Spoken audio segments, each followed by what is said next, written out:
They won the last game in Seattle, but the offense was amiss. The offense wasn't there. And I complained to Major League Baseball that we were getting baseballs that were dead. What happened today? 3 home runs, 2 by Yordan, 1 by Altuve, and a complete game of a gem from Framber Valdez when our starters seem to struggle. Eric's back. We got some fun things to talk about. We'll even give you an update on the status of Jose Altuve. Let's talk Astros baseball.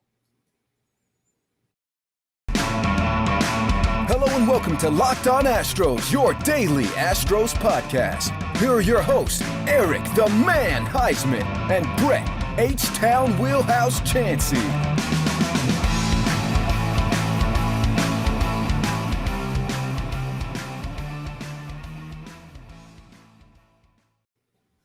We are Locked On Houston Astros, and we hope that you join us for a daily Locked On Astros podcast. My name is Eric Heisman. You can find me on Twitter at Eric Talk Stros. Find the show at Locked On Astros, your team every day. Brett, where can you find you at on this Memorial Day?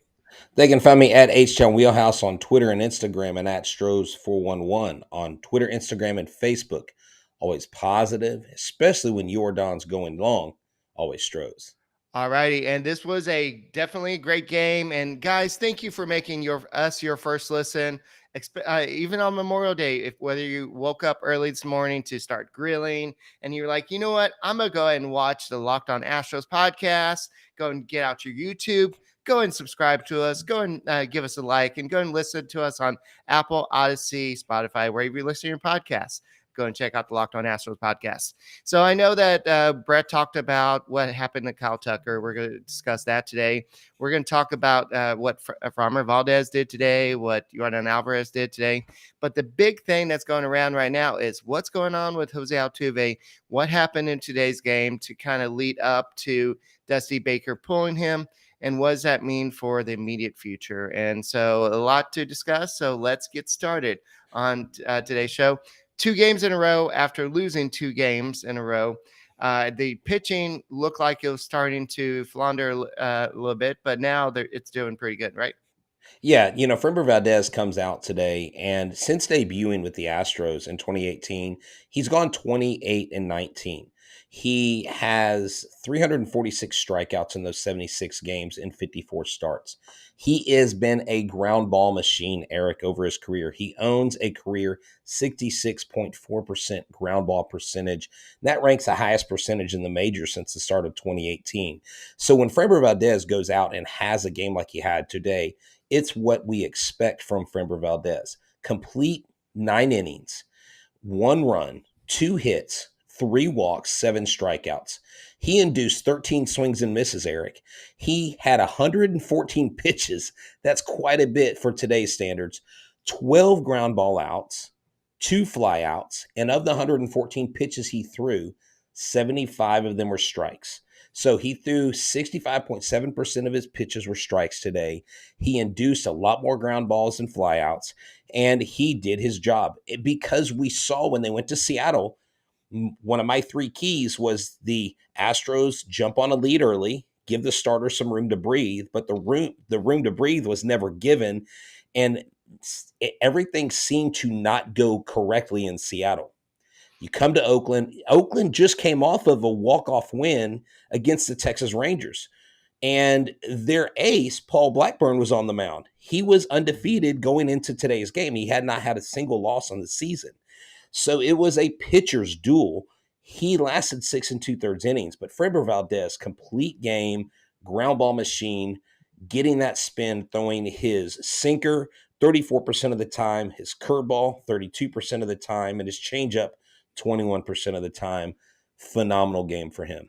All right, but I have a little counterpoint to Paul Blackburn. Yes, he's been doing pretty good, but he is 0-2 with a 13.50 ERA and 4 career appearances against the Houston Astros. So the Astros tend to have his number. So this is something that that we had in our favor, and the Astros just seem to have his number today. Alvarez crushed it, and it was even the second hardest hit home run of the game. We'll get to that in a second. But like somebody said, Edward says that Dusty is pushing our starters. That's good. And we've seen that Dusty Baker's pulled the pitchers way too soon, maybe not had the confidence in him, but he let Framber Valdez pitch a career high 114 pitches. And even after allowing the leadoff walk in the ninth inning, he still didn't warm up. I think Ryan Presley was starting to warm up, but he didn't start warming up the pitcher until I think until he started falling behind the second hitter. And then he just, then Framber Valdez was like, you know what? I smell blood. I want to get this complete game, because after game, he said, you don't see this anymore. This is not an everyday occurrence, especially with the way pitchers are handled nowadays. You pitch 6 or 7 innings, you hand it to the bullpen. That's how baseball is. This is even more amazing. The left-handed pitcher, Framber Valdez, there's a career average against him, 211 from left-handers, an OPS of 632. I'm going to let you guess, how many home runs in these 54 starts do you think Framber Valdez has given up to left-handed batters? Just throw out a random number. I'm not sure. 4. Only 4. So he has been a magician on the mound. Today, Dusty trusted his starter, like you said. And these guys need this. I know it's a long season, but there are games in which remember when Justin Verlander threw, 100 plus pitches this year and stayed in the game longer than he usually would, or longer than what you think someone coming off of Tommy John would. That is where this team is built. The key, Eric, to Framber's success today was the offense. The offense today, do we want to talk about that? Yeah, we can. But before we do that, the hero of today, I guess it has to be Alvarez. But this is what he had to say on Framber Valdez's big day. Yeah, that's something that I've told him for a while now, that I want to see him do that. I want to see him throw a complete game and throw a no-hitter. Obviously, he's got the complete game, and super glad for him. And don't forget, before we talk about the no-hitter, he had 5 no-hit innings today? Framber Valdez? I believe so. So you had Luis Garcia, who he had a perfect game and a no-hitter going into the 6th inning. And then you had Framber do the same thing. This pitching staff, Eric. Right. And it's going to happen this season. It's going to happen. And it's going to be somebody you don't expect it. But Framber Valdez did have a complete game. It was a 6-inning loss to Detroit. It was a 7-inning game in 2021. It was, I think it was maybe a shortened game because of a stupid doubleheader rule or something like that. But that was back in 2021. So this is his first actual full 9-inning complete game. Wow. And this is something that you have to admire as a pitcher, as a hitter, as a opposing player. I'm looking at what Dallas Braden had to say about what Yordan Alvarez did today, and it's just awesome to hear what other players are saying about this team. And you can bet that this team is great. And we'll talk about what Dallas Braden had to say about Alvarez in second. But you know what? Bet online, how many home runs is Alvarez going to finish with? I don't know. He could end up with 40 or even 50 home runs. He hit 2 today. He's at 14, I believe. Our partners at Bet Online continue to be the number one source for all your betting needs and sports info. Find all the latest odds, news, and sports developments, including this year's basketball playoffs, Major League Baseball scores, fights, and even next season's NFL futures. Bet Online is your continued source for all your sports wagering information, from live betting to playoffs, esports, and more. Head to the website today or use your mobile device to learn more about the trends in action. Bet Online, where the game starts. All right. So Dallas Braden has watched a lot of games at the Oakland Coliseum. He played for the A's, and he said, I've watched a lot of baseball in this building. Yordan Alvarez just hit the farthest ball I ever seen at Oakland Coliseum. My God. 469 feet, 113.3 miles an hour off the bat at a 28-degree launch angle. His second home run, 444 feet, 29-degree launch angle, 110.1 miles per hour. That's 913 feet of home runs in just 2 shots. And Jose Altuve's was no slouch at 102.7, so he added to his total. He's climbing up the all-time list. He keeps climbing the list and getting closer and closer to other Astros greats that are in front of him. But Yordan Alvarez, when you look at his career, his young career, the home runs he's already hit, the sky's the limit for this kid. He's still young. He plays enough DH where he's not playing so much in the field. He's saving himself physically. I think he's the left fielder of the future. I think they're going to put him in left field eventually when Brantley exits stage left or right, whenever that occurs. And I need to see more Yordan. I need to see more Yordan in the field. I need to see more Yordan bombs. And not to be forgotten in this, Eric, Jose Siri hit a triple today. Jose Siri is that guy that you cheer for that Right. has not been great at the plate, but you want him to do good because he's a firebrand. He's a fire starter. He's a spark plug, Right. and he loves playing the game of baseball. Yeah, and we're going to talk about Jose Siri in a second because there's some stuff I want to bring up with him. But this was of course, the longest home run that was hit by the Astros hitter this year. The second was Jose Siri. I believe it was 444 feet at some point this year. Or no, it was where is it? I had it somewhere, but this is definitely Jose Siri had that. I'll have that. I'll look that up in a second. But what Alvarez did was not even the longest of the day. Jesus Sanchez over at with the Marlins, he hit one that was 496 feet. Wow. That's a blast. I mean, That's almost 500 feet. Yeah, and if you looked at it, basically the ball hit the bat in his exact swing path, and it was a beautiful thing to see. So it's just amazing. Like when you hit it in the right exact spot, you don't have to have muscle. You don't have to have when you power. barrel the ball. Yeah. Now here's the thing. Yesterday's game against Seattle, Martin Maldonado, I thought he had a home run to left field. The ball he pulled that ended up being a ground rule double. And a friend of mine and I were watching the game. Actually, I guess he's my brother-in-law. We're actually watching it. And I looked at him and I said, he has got so much power in his bat. When he makes the right kind of contact, Martin Maldonado absolutely abuses the baseball. He punishes the ball. And we've seen him hit tanks in Seattle. I love when he gets home runs. I love when Martin Maldonado's hitting. And at the end of the day, if he just adds a couple hits here or there, he's got value and he's got worth. But you just said 456 feet was Jose Jose Siri's, Siri's. That's right, 460. And hey, if we're talking about home run length, y'all need to go look at the Space Cowboys stats and look what Pedro Leon is doing. Look what Corey Julks is doing. Look what Corey Lee is doing. I mean, these kids, and I actually talked about it on the previous show, Eric. Hunter Brown is coming on strong. The kid is just pitching lights out.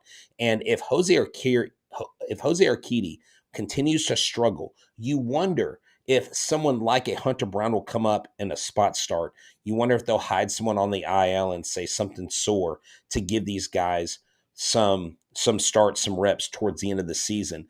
But some of these kids that are hitting tanks, that are striking out batters in AAA, you may see them. And our friend of the show, Sean Dubin, Eric, he hit 101 on the radar gun the other day in a game. So we've got some really exciting things happening at AAA. And so y'all need to be checking that out. I'll actually be at the game Tuesday and Thursday this week watching them play. All right, to kind of close out the thoughts on Siri, he also got hit by a pitch earlier in the game. It was actually a little scary. It looked like it hit him up in the hand area. I don't know exactly where he hit, but he then went on to steal second base, and then he scored on Martin Maldonado's single. So it's good to see Maldonado getting in on the action a little bit, but Siri's getting the action done a little bit too. And with Jake Myers getting closer and closer to returning at some point, Siri's like, okay, I need to show that I belong. And I think Chas McCormick is doing the same thing. Because what did Chas McCormick do today? He didn't really do much. If you look at their stats are basically the same. 213 versus 223. Siri has the higher batting average. If you look at the OPS, it's 661 versus 663. Siri has Yeah, a higher. they're getting the job done when they're in there. They're not your bats that you count on. But McCormick, for me, I trust more McCormick's bat on a more consistent level. I think when Siri does hit the ball, he has a lot of spark. He has a lot of pizzazz when he hits it because he can hit it far. But I think McCormick is your more consistent hitting the ball, even though he's only, batting 213 right now. Right. Yeah, I agree with that. So, but Siri does bring that great defense too. So it's something No, to and look at. well, and that's the thing. Both of them do. Both of them have a great glove, Eric. Both of them play the Yeah. outfield well. Both of them have good arms. They are just your fourth outfielder guys. Jake Myers, that is his job. When Jake Myers returns, it's his job. 2023, Jake Myers versus Pedro Leon. It's going to be a fight. It's going to be an absolute battle, and I hope it's a good battle, and I hope it raises the game of both players because how powerful would that be? Two young budding center fielders, both with high hopes. One that's proven to do it at some point and at a nice level in the major league before injury, and one that's expected to do it when he gets here. That's going to be a story next year, a storyline that's going to be fun to follow. Alrighty. So somebody asked who did the Bagwell picture on my wall and the Bidget one. I think it's a company called Pixartsy. I don't know if they're still in business, but Pixartsy, it's really good, and I have a whole bunch of them around my apartment. But you can check them out if they're still in business. But I do want to go ahead and shift to the injury situation, Okay. and let's talk a little bit about Kyle Tucker because this happened in Friday's game. Explain what happened in Friday's game. Well, he just went out. He went out with an apparent foot injury, and it wasn't known exactly what happened, Okay.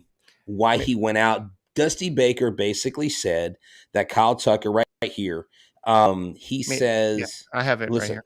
Okay. okay." Dusty Baker told reporters Monday that an MRI on Kyle Tucker's left foot revealed no structural damage. Right. What had happened was they basically saw some swelling.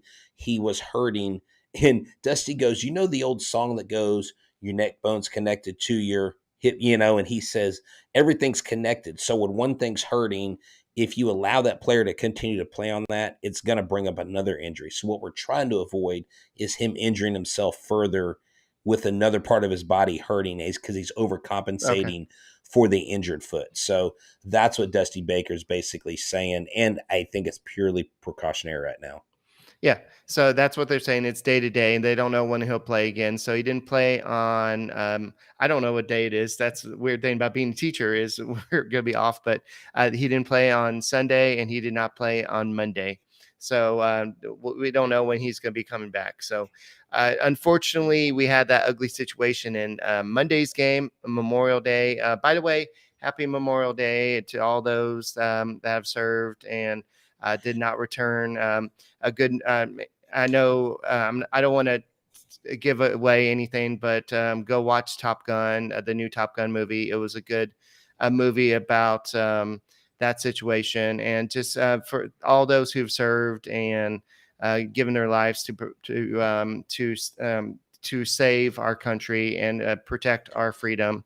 Thank you for that. And it's not just about the barbecues and everything. It's about No, just it's like, remembering everybody. yeah, Memorial Day is celebrating the lives of those who we've lost, who lost their life in the line of battle, and also those who have passed on that fought. And so Veterans Day is different because it's for those who are currently serving or have served, and Memorial Day is for those who actually lost. My grandfather had a Purple Heart. My wife's grandfather had a Purple Heart, but they luckily lived through some serious battles. I also went and saw Top Gun Maverick, and let me tell you, It was good. 5 out of No 5 spoilers. stars. No, Yeah. hey, I got this. 5 out of 5 stars, better than the first one. I'm a total Top Gun enthusiast. I've seen that movie probably 1,000 times. I'm not even kidding. I can quote the movie from beginning to end, and it was one of the most astounding, if not best, sequels to ever be made. Jerry Bruckheimer is an absolute genius. Tom Cruise is an absolute legend and icon. Who cares if the dude's kind of crazy and loopy? He makes a mean movie. And these pilots, Eric, in this movie, these actors actually learned how to fly airplanes. They actually flew those jets. I don't know if you knew that. They flew the jets. They actually helped direct some of the cinematography while they were in the planes. And so I'm telling you, you got to go see it. I'm going to go see it for a second time before it leaves the movie theater, at least maybe a third time, because it was just that stinking good. Alrighty, we are locked on Top Gun tonight, apparently. Hey, why not? I'm telling you, man, I could do a separate podcast for an hour and not even give you spoilers and tell you everything about it. Yeah. So yeah, thank you, Tom T. Bradley, for joining. Yeah. Yeah. No, yeah. Oh, for the Navy. I thought you were talking about something else. Never mind. My bad. Go ahead. Okay. Yeah. Thank you for T. Bradley for serving in the Navy and everything. So respect to that, and anybody else who served. So let's go ahead and go back to what happened in today's game on Memorial Day. Jose Altuve had a little run-in at first base, and go and explain what happened there. Yeah, well, it wasn't a little run in. It was a pretty big collision. They had a guy that normally plays outfield and catcher playing first base. A ball was thrown to him and he jumped. Instead of getting out of the way, he stayed in the position. Jose Altuve was running full speed and he was removed in that game. Altuve initially remained in. Eventually, he was replaced. Dusty Baker said because he didn't look good in the eyes. The second baseman is going through concussion protocol right now. Baker is unsure whether Jose Altuve will play Tuesday. Both him and the guy on first were totally laid out. I mean, it was, I believe Altuve's helmet, the brim of his helmet hit the guy's elbow. They both hit the ground really hard. Altuve could have had another knee injury. The way his knee bent back when he fell, it was a pretty significant collision. And Jose Altuve, he didn't avoid him because I think he thought the guy was going to move out of the way, and the guy didn't move. And so Altuve literally went under his legs. It was almost like taking a receiver's legs out that goes up for a touchdown in football. So it's one of those things where he's day-to-day concussion protocol. It didn't look super serious, but I would assume, Eric, going to miss, I would say, the next couple games. I don't know why they'd bring him back before the next couple. It's really not worth it. The Astros Ooh, are winning right now. What's up? I'm just looking at it. Yeah. Oh yeah. Oh no. It's a significant collision. It's not just a little like, oh, they bumped heads. It's pretty hardcore hit. And what was funny and what's sad is they were booing Altuve as if he meant to run into the guy and hit the guy. You Excuse me know, for hitting your elbow. no, it Yeah, was I know. it was like the It's a crowd joke. was upset. I know, but I'm just saying it was like the crowd thought that he purposely did it. But you know what's beautiful about this? The Astros What? are 4 games up now on the Angels. Remember what I said? By mid-May, the Astros would be where? Where In did I say first they would place. be? And did I say they would relinquish that first place? I said they would not. They're 4 games up. The Angels have lost 5 in a row. I don't even know how they're doing tonight. I don't even really care because the Astros. And here's the thing, Eric. The beautiful part of this game tonight. Like we had 2 home runs by Yordan, a home run by Altuve, a triple by Siri. But outside of that, I think Maldonado had a hit, and that was Hmm. it. The Astros offense doesn't have to have every single person hit. So here's my question I want to ask you. Okay. Okay. And five hits total. No, 6 hits total. I'm sorry. Siri, Maldonado, Alvarez, and Altuve.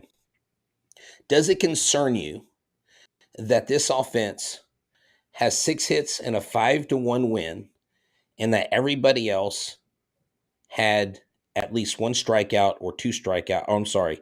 No, they didn't. I'm sorry. I was like left on base. Does it concern you that everybody's not hitting right now? There's a lot of people that are saying it's not early in the season anymore. These guys got to pick it up. Do we have an issue here? Do we have something brewing that we need to address? I know the talk has been, well, you need to go ahead and flip Pena and Gurriel.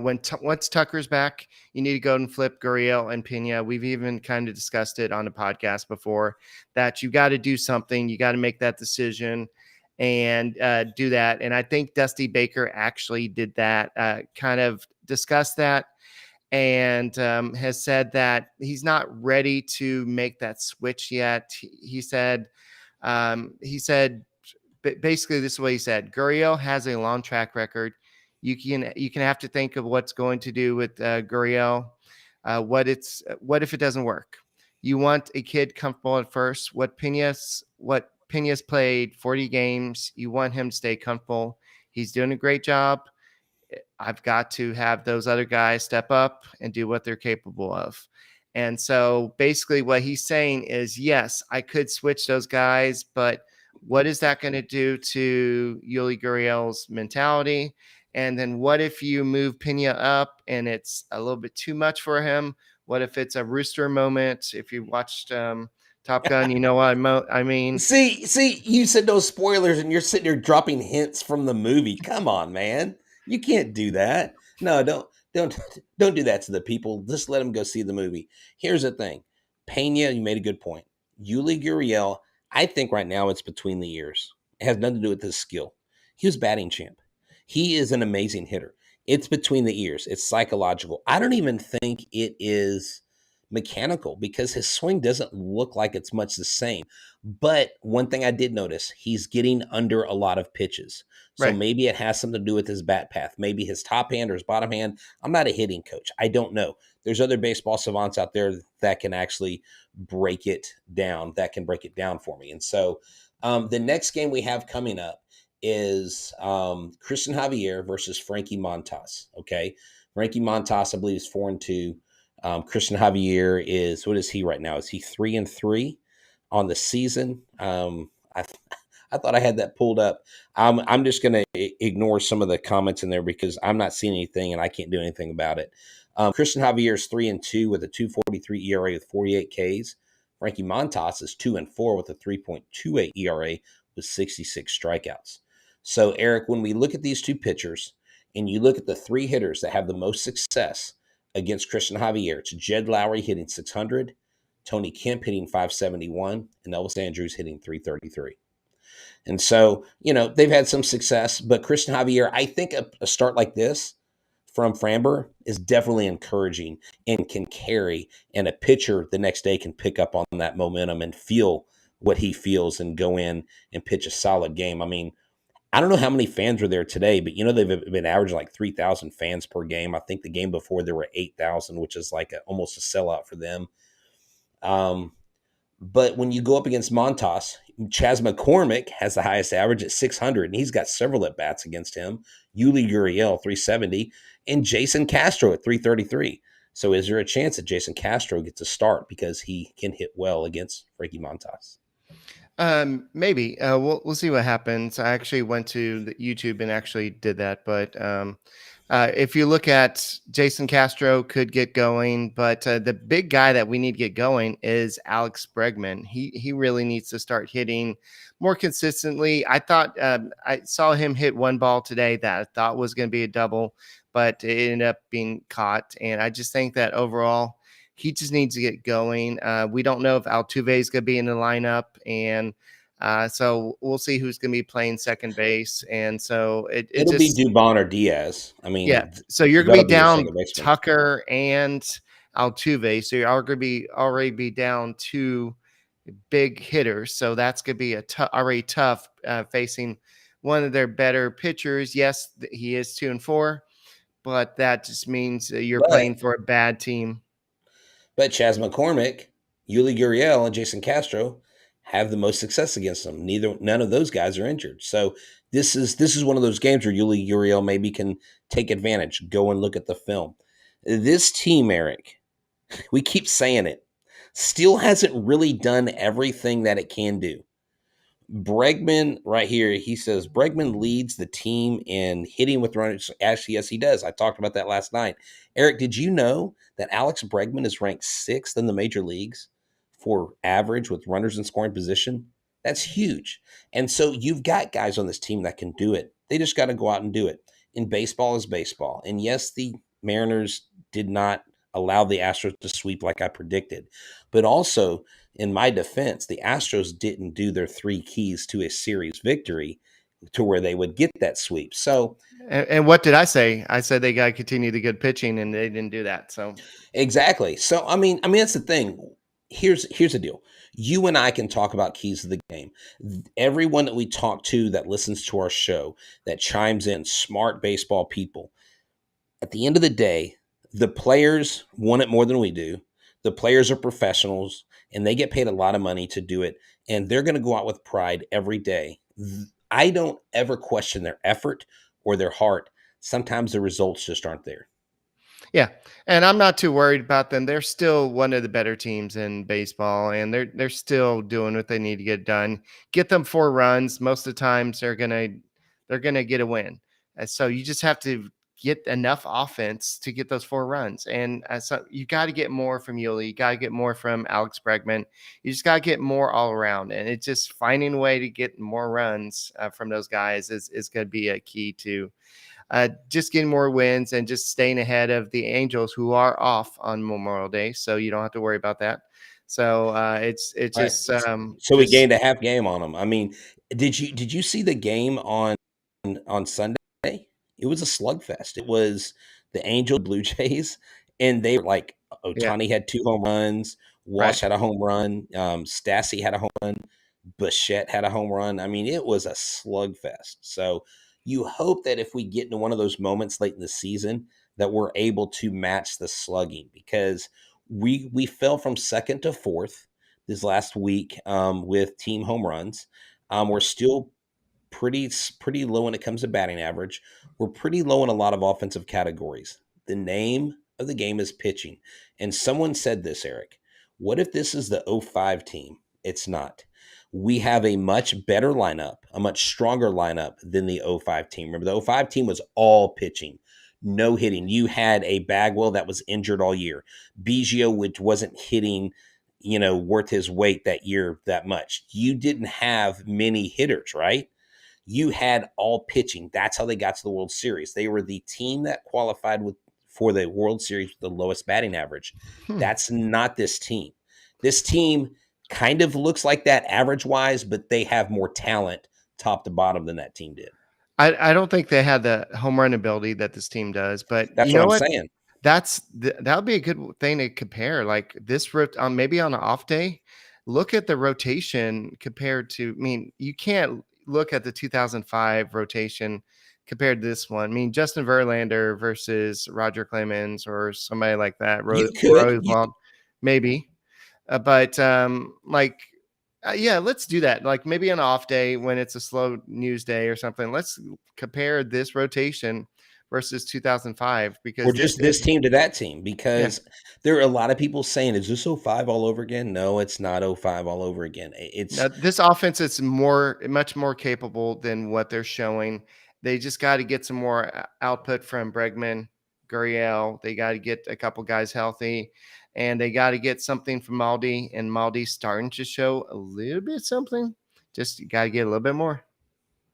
That's right. The Astros continue their winning ways today. They knock out the Oakland A's in a beleaguered team. I believe 4 out of their next 6 games are day games as well. So that's kind of cool. Right. Day games, day baseball games. We're teachers. We're out for the summer. Heck yeah, I'll watch the Astros during the day. I'll go watch the Space Cowboys at night. Sign me up. Hey, I'll be there Tuesday. I may have some extra tickets. Hit me up on Twitter if we know each other.